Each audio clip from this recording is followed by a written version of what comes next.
このアロハ横どう浜。もよろしくお願いします。アロハ。アロハ。横浜はい、順番。アロハ。会場にいらっしゃる皆様と最高の共有することを目標としているんですが、さあここからの時間はまさにそんなテーマにぴったりのプログラム、フラレア平井編集長のお花トークで盛り上がっていただきましょう。唐川王が世界一周旅行に旅立って初めて日本の地を踏んだのがここ横浜なんですね。1881年明治14年は新橋横浜駅間に鉄道が開通して間もない年です。アメリカ人を帯同してハワイの王様はなぜ明治天皇に会いに行ったのでしょうか。そしてそこで結ばれた条約とは一体どんなものだったのか。白人の下でフラを踊ることを禁止された経緯やパワースポット神話など知ってそうで知らなかったフラとハワイの話が聞けます。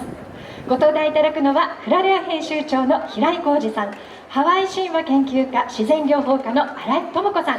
渋沢×北区青天をつけ大河ドラマ館長の熊木雅人さんです。さあそれでは平井編集長のお花トークスタートです。皆さん大きな拍手でご会ください。よろしくお願いします。皆さんこんにちは。アロハ。今日ありがとうございます。暑いですからね、水分補給なさって、ちょっとお付き合いください。よろしくお願いいたします。よろしくお願いします。皆さん今日ね、アロハ横浜に来られてるんですけども、横浜の意味を分かってる、なんで横浜って言ったんだろうと分かってる人、いた。はい、横浜ってね、なんで横浜っていうかというと、ちょうど元町中華街からもう少し先、それからこっちの元町からずーっと横に長い浜があったんですよね。男性でいうとリーゼントの頭の人、こんなのいたらその横のように出っ張っていて横浜という名前がついて、そこを埋め立てていって、で横浜ってやっぱりね、日本から出ていってるのでハワイととっても、深いつながりの場所なんですね。でまずね、ここでどうなったかっていうと、その埋め立てあったりとか、その鉄道の話は、熊木さんね得意なのでちょっとしていただこうと思うんですけども、まず移民なんですけども、移民もこの横浜から行ったんですよね。そうですね、この横浜から明治元年に一番最初に日本の方が150名ぐらいですかね、船に乗って初めてハワイに行ったんですよね。もう本当に記念すべき土地になります。でそれはやっぱりここの横浜から船で出たんですよね。そうです、そうです。はい。その時はまだ漢脈移民ではなかったんですけれども、プライベートっていう扱いにはなったんですけれども、一番最初に150人もの方が行ったっていうのは本当に驚きですよね。まだ海外もどういうところかわからないのに、一攫千金を狙ったっていう話もすごくたくさんあるんですけれども、中にはやっぱり例えば農家の次男坊ですとか、なかなかね日本も、戦争でなかなか厳しい時にやっぱり食べられないということで、これはハワイに行って稼いで戻ってこようという人がいっぱいここからね乗ったんですね。でもそれ最初話が決まったって徳川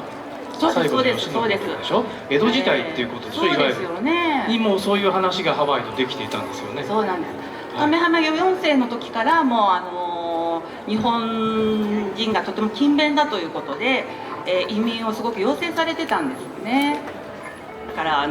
本当にそういう噂が日本人が勤勉だっていうのはすごい前からハワイには伝わってたんだなっていうのがすごく分かります。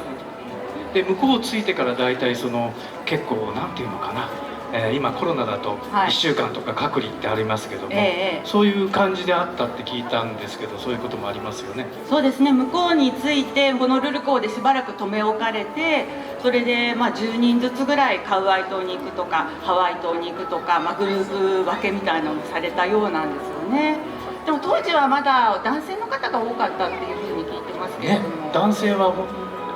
ほぼ男性でね。でやっぱり、お嫁さん欲しいから後から日本で呼んだって話ありますよね。はい。それでまた漢訳移民とかが始まりまして、男性がすごく多かったので、女性がやっぱりいないということで、なんとか結婚の相手を、やるのにこう写真ピクチャーブライドというのがあったというふうに聞いています。それはどういうことかっていうと、ハワイで働いている方が、写真を送るわけですね。でその写真を見て日本側の女性もこの方ならということでハワイに渡ったそうなんですが、でもいざハワイに着いてみると実はその写真がすごい若い時の。そうか、じゃあ熊木さんの、20歳ぐらいの写真を日本に送って、当時のね日本の、お嫁さんってね日本のね民謡にもあるけども16でねえやは嫁に行きったでしょ、そんな感じでやっぱり16歳の女性が行ってみたら熊木さんがいたということで、熊木さんが素敵だからいい。いや例えばそんなのが多かったんですよ。バンスケってね日本でよく活躍してますけども、彼のそのおじいさんとかおばあさんもその写真でうまくいった方なんですけども、やっぱり年が離れすぎててうまくいかなくてですね、どうしようっていうことで困っちゃったりとか、別の男の人とできちゃったりとかいろんなことがあってで飛び込んで自殺したりとか嫌な思いをたくさんしたと思うんですけども、熊木さんは悪い人じゃないですけどね、ちょっと例に出しただけなんですけども、そんな感じだったですよね。そうですね、やっぱりそういう歴史はやっぱり男性のことをすごく描かれるというかそういうことが多いんですけども、その陰にはやっぱり女性の苦労がすごいあったと思うんですね。やっぱり向こうに行っても掘ったて小屋みたいなところをあてがわれて、で食事をするといっても外に穴を掘ってそこに薪を焚いてそこでこう鍋をやるっていうような状態で全部洋服も女性が縫ったりして、もう本当に女性の苦労があってっていうことが言いたいです。大変だったですよね、そんな生活があって、その後またカラカウアが日本に来ますよね、熊木さん。そうですね、ちょうど今日系人の話があったので、この場所ですね、この赤レンガ倉庫前の皆さんから見たら左手の方に行きますと JICA の横浜という建物があります。そこに海外日系人協会というのが入っていて、日系人がこの横浜から出てくるっていうのをやってる場所があります。でちょうど2018年4年前ですね、今年2022年ですから、元年物、明治元年の元年物という方たちが150人今行かれたっていう形で話がありました。で、それを祝う大会が元年物大会っていうのがシェラトンワイキキであったんですね。ちょっとそれに関わってたもんですから、で海外日系人大会をそこでやった。で元年物150人行かれて、50人はもうすぐ侍たちですからすぐ帰ってきちゃった。そして50人はハワイに残って50人がメインランドに行ったっていう日系人の歴史があったという形で、それは一旦途絶えてしまうという形なんですね。でまたそれがなぜ復活したかっていうのにカラカウアは変わってくるという形になります。で今の話の中でいろいろとカラカウアのことをご存知の方も結構多いかもしれませんが、やはり、プランテーションが盛んになってきていろいろやってる中で、非常にアメリカ本土の力がどんどん入ってきたという形でカラカウアは今ハワイ王国として第7代になったという形の王様ですけども、これは何とかしなくちゃいけないという形でハワイを立つ決心をする。ハワイ王国の王様が、ハワイを立って日本に来て世界一周したというのは非常に面白い話ですよね。で、もう決断をしてすぐ実行したっていう形になって、横ハワイを出てサンフランシスコに行ってから、ここの横浜に来ました。で船の名前は蒸気船でオーシャニック号、オセアニア号、オセアニックですね、オーシャニック号に乗って、まさに皆さんがいるこの場所の、ちょうど右手に、横浜税関がありますけども、象の花という形で出てるエリアがあります。当時横浜からここに来た時に、やはり大きな船です。オシアニック号といっても氷川丸が1万2000トンですから、それの3分の2ぐらいの大きさでしょうか、半分もない1万トン切る船ですけども、横止めできませんから、そこの先に止まったと。でオーシャニック号の船長が、せっかく日本に行ったんだからハワイの国旗を出しましょうと言った時に、アームストロングっていう白人の、仕えた方がですね、日本は知らないからハワイの旗を出す必要ないよと言ったらしいんですね。ただそれを出してやったところ、日本とロシアとイギリスとフランスの船が、いきなり霊砲13隻の船がこの先に止まってたんです。で霊砲一番祝砲としていい大砲で21発の船合計273発の、祝砲をトントントントンってこの沖でまさにこの沖でやったそうです。で明治天皇の使いの方が、ようこそお越しになりましたって形で、唐川湾のところに来てで、タグボートでいうたテンダーボートですね乗り換えてですね、象の鼻のところに来たという形になります。で、そこに着いた時に、ちょうどパワープロにですかね国歌を、軍楽隊が演奏したという形で、唐川王は感激をしたという形になります。ね、その軍楽隊ってすごいですけどもハワイのロイヤルハワイアンバンドがと日本の軍隊の軍楽隊ができた年が同じなんですよね。だから何か不思議な縁があるのかなと。はい、よくその楽譜があったなと思うんですけども、まずその部分で、アームストロングが驚いたらしいんですよね。王様なんでこういうことあったんですかって言ったらちょうど日本のサンフランシスコの外交官の方が、電信としてヨーロッパ大陸から日本につながってましたから、その部分でハワイの王様が行くということを伝えたそうです。それで、日本側は準備万端整えて、王様初めての、元首としての王様、その前に来た国賓は渋沢栄一のドラマに出てきたグラント将軍という元大統領なんですけども、国賓としては 2番目になる。ただ元首としては初めて、日本に来たという形で出迎えるという形になります。なんかでもあれですね、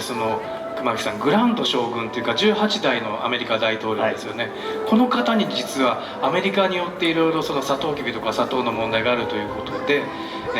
唐川が一番最初相談行ってませんでした？実は僕も驚いたんですけど、グラント将軍と会ってるんですね。ちょうど一番プランテーション政策をやってた大統領に唐川は会っていたと。そのグラント将軍が国賓で日本に来てて渋沢栄一は、あそこの飛鳥山に呼んでいるというのはドラマでもあったと思いますけども、そういう縁があるという形になります。で、唐川はここに着きました。で着いたら皆さん横浜の方も多いでしょうからあれですけど、紅葉坂桜木町の紅葉坂を渡ったところの伊勢山皇太神宮がありますけど、そこに伊勢山離宮という、王様国賓天皇が泊まるところですね、はい、そこのところに宿泊をしたという部分です。その日の夜は、花火大会を横浜でまさにやったそうです。もしお時間があればさっきの日系人協会とともに桜木町の紅葉坂を上がったらすぐに伊勢山皇太神宮がありますので、そこのところに、その伊勢山離宮があったという碑が残ってます。そこを見るだけでもちょっと高台の丘なのでね、横浜を一望できる高台に一泊をしたという形になります。で、1881年ですから、その年に、唐川王は来て、で翌日に桜木町、当時の桜木町が横浜駅ですね、はい、でそこから開通した新橋、東京は新橋になります。それも渋沢栄一はドラマの中でもあったスエズ運河はまだつながってなかったんで、そこで初めて鉄道を乗ってフランスでも鉄道に乗って鉄道の大切さを知った。だから第1号の渋沢栄一はここの鉄道にも乗ってるんですが、そこに唐川乗って新橋に着いた後、東京で3日間の予定だったんですが、10日間滞在する形になります。で東京でどこに泊まったのっていう形になると、江戸時代から幕末の武家の訓練所があったところなんですけど、浜離宮に遠慮館、延長の延っていう字に司馬遼太郎の遼っていうんですけども、初めて、外国人が来た時に泊まる場所がないということで浜離宮の中に遠慮館という、外国賓専用の建物、洋風の建物、外見は和装ですけど中身は全部洋風の建物を作る。ただ20年間しか持たなかったんですけども、すぐまた変わりましたけども、そこに泊まったそうです。で、そこに泊まって明治天皇に会いに行ったんですね。なんで明治天皇に会っていったっていうのは先ほど MC の方も言ってましたけど、その辺はいいですか、喋っていいですか。はい、今の話の中でからかわ王として一番の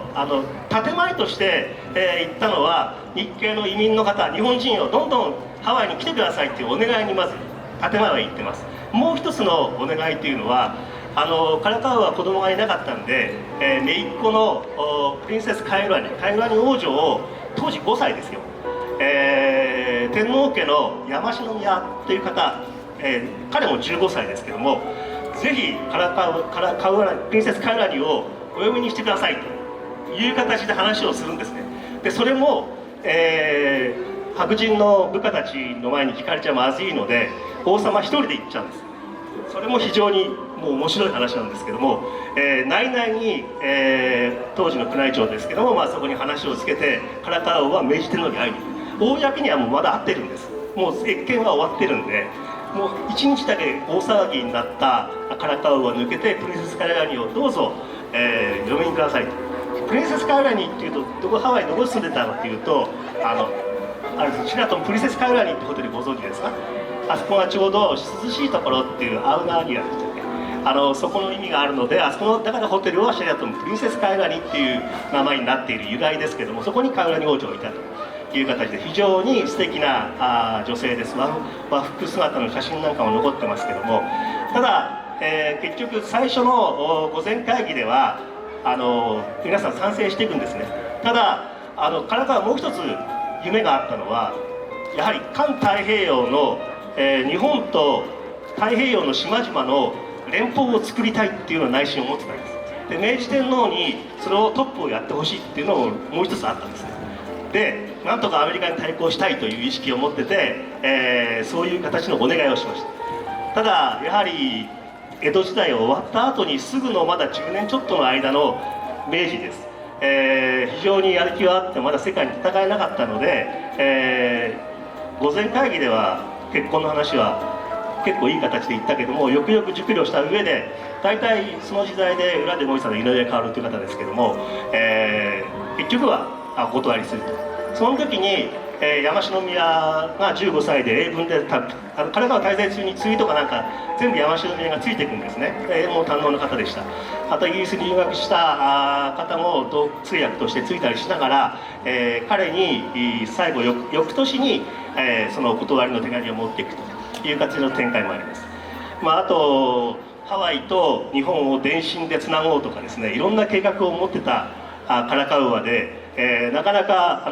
ぜひからかわ王の興味のある方があれば「からかわの日本仰天旅行記」っていうこういう本があるんですね。なるほど。でこの本は荒俣さんという方が1995年に書いた本で、からかわに関しての本としては一番面白い。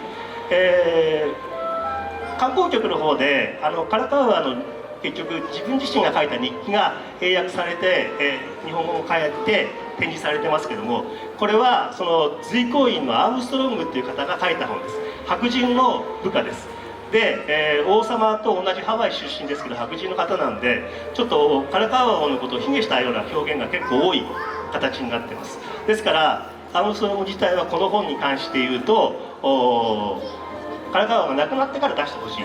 というお願いをしてあります。本屋さんなかなかもう出てこないかもしれませんけど、必ず図書館でからかわ王って検索するとからかわ王の日本仰天旅行記っていうのが出てきます。この表紙です。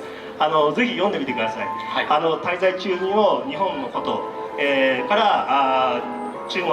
ヨーロッパのことも全部書いてるので面白いです。それで新井さんね、今熊木さんの話の中で、PK プリンセスカイルアニっていう話が出てきましたけども、彼女の写真で有名なのが矢羽の着物、着てるのがありますよね。傘持って、あの方のお月も日系移民だったっていう話ですもんね。そうですよね。だからすごく本当に日本人がやっぱりこう王室の中に入っていたっていうことはすごいことですよね。そうですね。カイウラニさんとっても美しい方で、もしカイウラニさんが日本の皇室の方と結婚されていたらと思うと、ちょっとワクワクしますね。叶わなかったからあれでしょうけど、でも当時その明治時代に来た時ね、熊木さんのフラダンサーも一緒に連れてきて、明治天皇とか渋沢栄一が見てるっていうのがね、これが一番多分日本で初めてフラっていうものが、踊られたものですよね。一般的にはフラを踊ってみたよっていうか、一般の人が見たのは大正時代に池の端上のですね、そこで行われたバンコク博覧会でハワイのバンドとフラの人たちが来て踊ったんですね。ところが司会者の人が間違えましてですね、何でしたっけ、フラフラ踊りね、インド人のフラフラ踊りってしちゃったので誰もわからなかったという話になるんですけども、なんでしょうね。でそれを見た時の当時のね、小学生の子供が書いた、ものが残っていて、なんと奇妙なものだということで、何かを唱えているようなということで、今でいうとカヒコですよね。チャンティングとかそういうものをしてカヒコをやっていたので、ちょっと日本人には馴染みがなかったのかなと思うんですけども、やっぱりその頃からね、移民があっていろんなものがつながってきてるっていうのはありますよね。そうですね。だから私たちが本当にこうハワイに行ってこうなんかリラックスしてすごくこう受け入れられてるような、本当にこう親しみを感じていただけるように思えるのは、やっぱり移民の人たちのご苦労があった上だと思うんですよね。だから本当に私たちがもっと移民の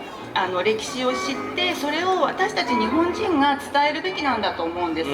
まだまだ私たちも勉強不足ではありますけれども、そういったご苦労があった上での今のハワイの文化なんだっていうことを、やっぱりハワイがお好きだったらちょっとこう頭の隅に入れてちょっと勉強してみようかなって思っていただけると嬉しいですよね。そして熊木さん、その後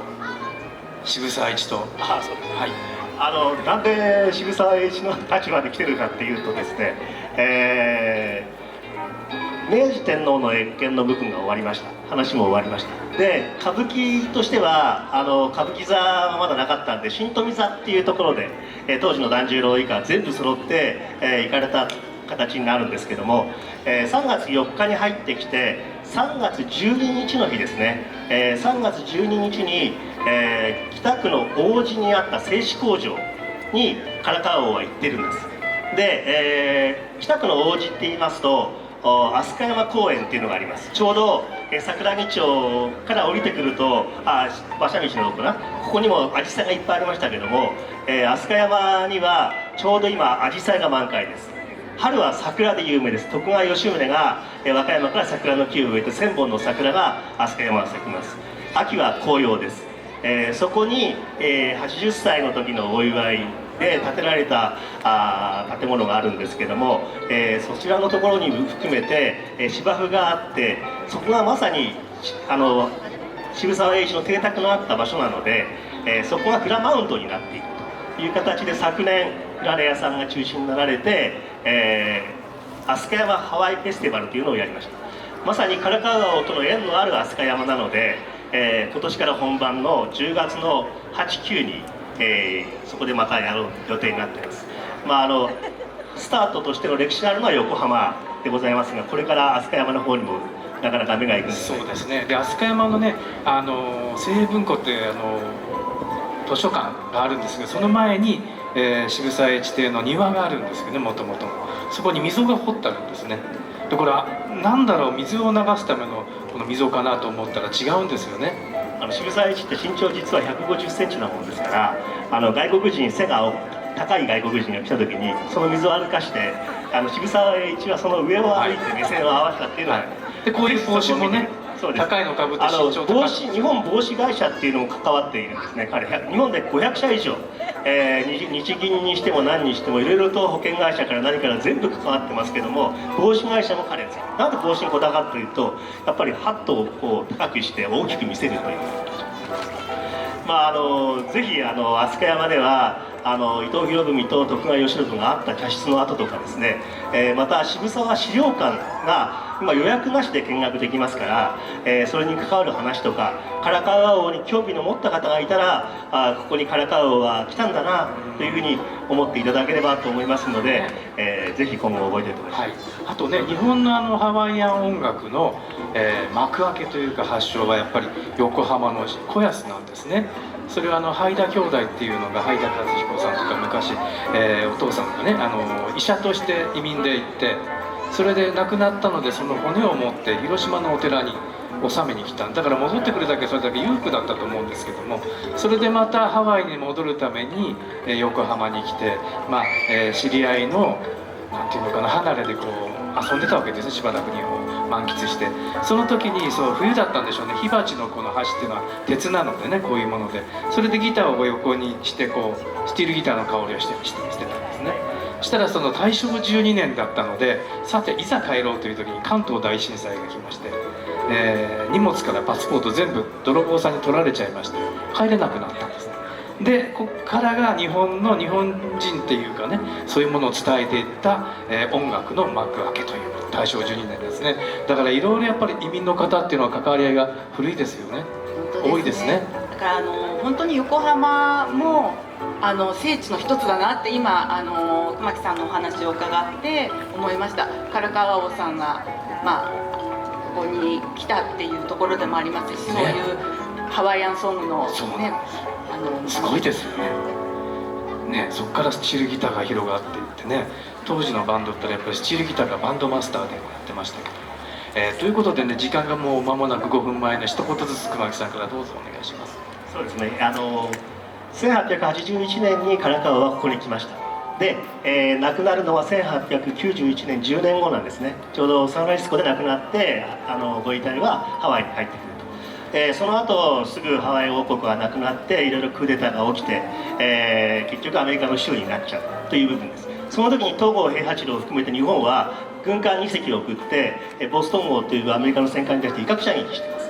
リリオ・カーラニーという妹の部分のアロハ絵を作詞した方ですけどね、その方の部分を含めて絵もあったというつながりがです。渋沢栄一もリリオ・カーラニーとは何回か会ってるってこともあるんですが、ぜひこのアロハ横浜がね今後ずっと続くことを願ってます。今日はありがとうございます。そうですね、もう本当に横浜、今日はこんな素晴らしい機会をいただきましてありがとうございました。ちょっと宣伝になってしまうんですけれども、文洋社さんでこの神話と歴史で巡るハワイの聖地と小さな神話っていうのを、最近出させていただいたんですけれども、ハワイをやっぱり知るって、神話とか歴史を勉強するとまたよりぐっとハワイを身近に感じることができると思いますので、そのお役に立てればなと思っています。今日はありがとうございました。また時間があればちょっと後でブースの方でサイン会でもしたいなと思うんですけども、今日実はこの3人ね2人は初めて会ったんでしたね。で何もちょっと予告っていうか予行演習もせずにいきなりこうだったんですけども、できるかなと思ったら完璧に近い状態でできたし、でこのまま話してたら2時間ぐらいかかっちゃって止まらないなということで、また別個でねこの3人でこういうお話ができるのをぜひぜひ、やってみたいなと思います。もっともっと奥深い話が出てくると思います。はい、今日は本当長い時間お付き合いいただきありがとうございました。ありがとうございます。どうも。はい、平井編集長、新井さん、熊木さん、貴重なお話ありがとうございました。どうぞ今一度大きな拍手をお送りください。ありがとうございました。さあ皆さんいかがでしたか。なかなか知らなかった日本とハワイの関係、そしてここ横浜とハワイの関係などもね、いろいろとまだまだ聞きたいことたくさんありましたけれども、記念碑などを見ながらね、この横浜もお散歩コースも教えていただいたので、皆さんぜひこれからのねいい季節にお散歩もお楽しみいただきながら、お三方のお話思い出してみてください。